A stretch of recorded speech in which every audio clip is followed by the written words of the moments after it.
ফিলিস্তিনি রাষ্ট্রকে স্বীকৃতি দেওয়ার ঘোষণা দিয়েছে ইউরোপীয় ইউনিয়নের ইউ সদস্যভুক্ত ভূমধ্যসাগরীয় দ্বীপরাষ্ট্র মাল্টা। আগামী সেপ্টেম্বর মাসে জাতিসংঘের সাধারণ পরিষদের অধিবেশনে এই স্বীকৃতির ঘোষণা করবে দেশটি। মঙ্গলবার 29 জুলাই স্থায়ী সময় সন্ধ্যায় এক বিবৃতিতে মাল্টা প্রধানমন্ত্রী রবার্ট আবেলা এ সিদ্ধান্তের কথা জানান। এই ঘোষণার কয়েক ঘণ্টা আগেই এরই ধরনের বক্তব্য দেন যুক্তরাষ্ট্রের নতুন প্রধানমন্ত্রী কিয়ার স্টারমার। এর আগে ফ্রান্স ও ফিলিস্তিনকে স্বীকৃতি দেওয়ার পরিকল্পনা জানিয়েছিল। মাল্টা সরকারের উপর গত কয়েক মাস ধরে ফিলিস্তিন স্বীকৃতির ইস্যুতে অবতরণীয় চাপ বেড়ে চলছে।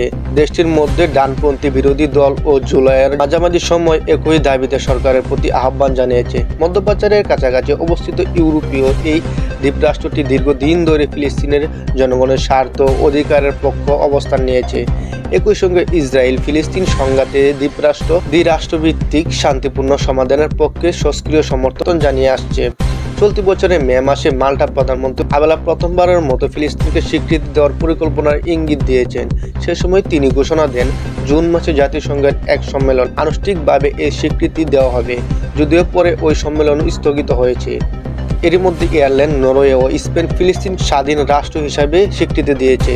এদিকে মঙ্গলবার এক বিবৃতিতে ব্রিটিশ প্রধানমন্ত্রী কিয়ার স্টারমার বলেন, গাজায় ইসরায়েলি সহিংসতা বন্ধ ও যুদ্ধবিরতি বাস্তবায়ন, পশ্চিম তীর অধিসংগ্রহ বন্ধ ও দ্বিরাষ্ট্র সমাধান নিশ্চিত করার বিষয়ে প্রতিশ্রুতি না পাওয়া গেলে আগামী সেপ্টেম্বরে ব্রিটেন ফিলিস্তিনকে স্বাধীন রাষ্ট্র হিসাবে স্বীকৃতি দিবে।